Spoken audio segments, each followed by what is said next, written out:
Our next guest is the author of a new book. It is out this week. It is titled Supercommunicators: How to Unlock the Secret Language of Connection.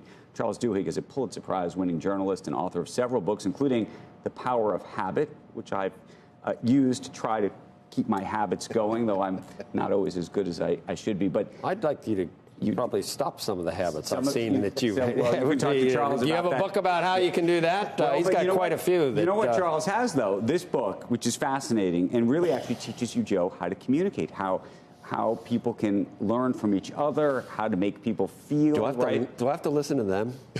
Well, I'm going to give you a copy of this book after I have a copy at home. I thought about it for my son. I mean, I think, yes. Yeah, I think for young people, this is critical, right? Being able to communicate is a leader's job. That's what you do as a CEO. But you have found these little, dare I say, I don't want to say tricks, but things that you can practically do to communicate more effectively. What would you say is the single biggest one? The single biggest thing that you can do, and you're right, super communication is just a set of skills that anyone can learn. Any of us can become a super communicator.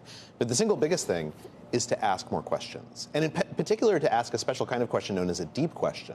If I bump into you and you say, oh, I'm a journalist, I could say, oh, how'd you decide to become a journalist? Like, what's your favorite part of your job? Now I'm asking you to talk about something real about yourself, and that's when we start to connect with each other. But a lot of it, I also think, reading your book, is not just, we ask questions professionally. All three of us, actually. Yeah, but I know the answers to you know the answers. And most of the questions I'm asking, I already know. I know the answers. But it's actually about listening. Absolutely. No. So talk about that, because it's not just listening yourself. It's actually showing the other person that you're listening. That's exactly right. Pretending. When we're having really hard conversations, there's always, or really any kind of big conversation, there's something in the back of our head, a product of evolution, that says, is this person actually listening to me, or are they waiting their turn to speak? Right. And so if we prove that we're listening, and there's a technique known as looping for understanding that they teach at Harvard and Stanford. Okay, yeah. Let me ask you. No, I'm kidding. Looping for understanding. You ask a question, you repeat back what you heard in your own words, and then you ask them if you got it right.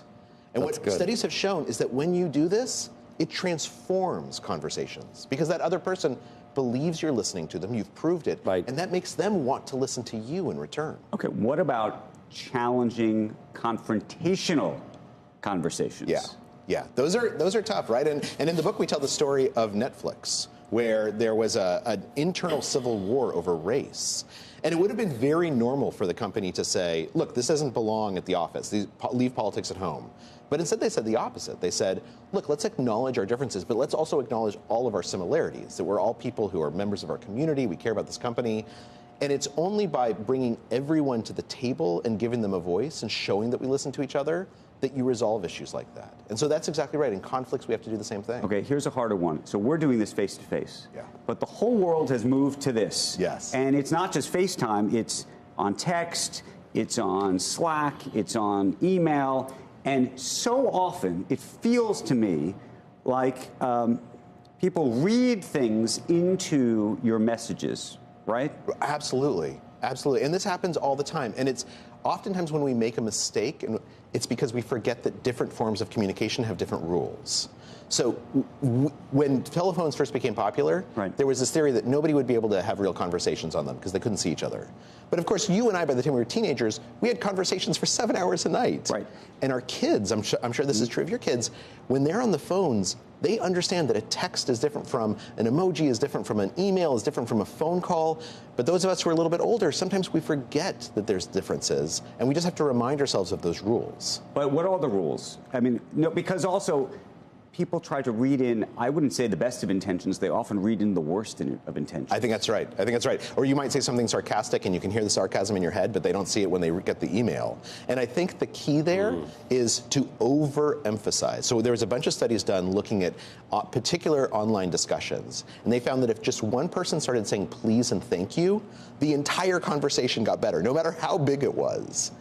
And so a rule for being online for a tough is you say please and thank you. You overemphasize the politeness, you underemphasize the sarcasm. Did you catch that, Joe? Politeness. Yeah, I did. Politeness. Unfortunately, when I'm sarcastic, it doesn't even have to be electronically. People still don't get it half the time. Yeah. Well, so I have a question for you, because my guess is what's happening there, take laughter. 80% of the time when people laugh in a conversation, it's not in response to anything funny. It's because they're showing that they want to connect with you. So you're asking me. So my question. No, I'm giving it back to you like you told me to do. Right, So you're doing a great job. Was that good? How about this? Good. I understand how you feel. Many of my clients have felt that way in the past, but they have found that. How's that sound? Yeah, I got a lot of canned. I'd keep my cash with you. What was 10,000 a good start, or Absolutely. Would 20,000 be better for you? Do you take a check? Can I write it right now?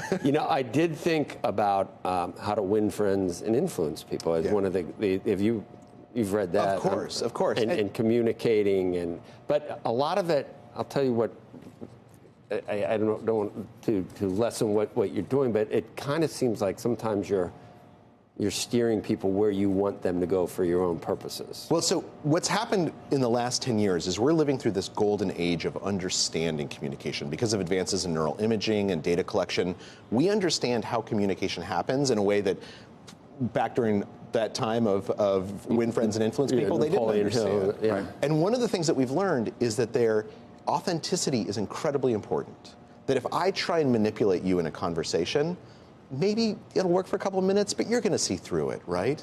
And so what we need to engage in is this reciprocal authenticity, that when I say something real to you, something honest, your instinct is to say something honest back. And without that, we probably won't connect with you. Who's the best communicator you know? I mean, the best communicator I know is a guy named Greg Nelson or Don and Steele. Let me ask you this, and they're friends of mine. When you've had a bad day and you want to call someone who you know will make you feel better, does that person pop into your mind? Do you know who you would call? Yeah. Yeah, probably most of the people watching do too. That person for you is a super communicator, and you're probably a super communicator back to them. But some people can do this consistently. Some people can connect with almost anyone. Can I ask, do you think that's an authentic thing? The people who you say are the true super communicators, is it something, is it this talent, this skill? Is it because when I started even introducing you, I said, there are these tricks. Because I read the book and I'm like, okay, there are these little, I'm going to try some of these tricks on you. But, but to call them tricks are maybe unfair. I think it is. I think it's like saying that, recognizing the alphabet is a trick to learn to read. Right. You actually know how to read, right? And when you do these skills, when you just practice this, our brains are designed to make them into habits, and they become real. Because when I prove to you that I'm listening, it doesn't mean that I'm not listening. I actually have to listen to you to prove to you that I got what you said. I also think, just one other thing, I'm not going to sell the book for Charles, but I'm going to say this.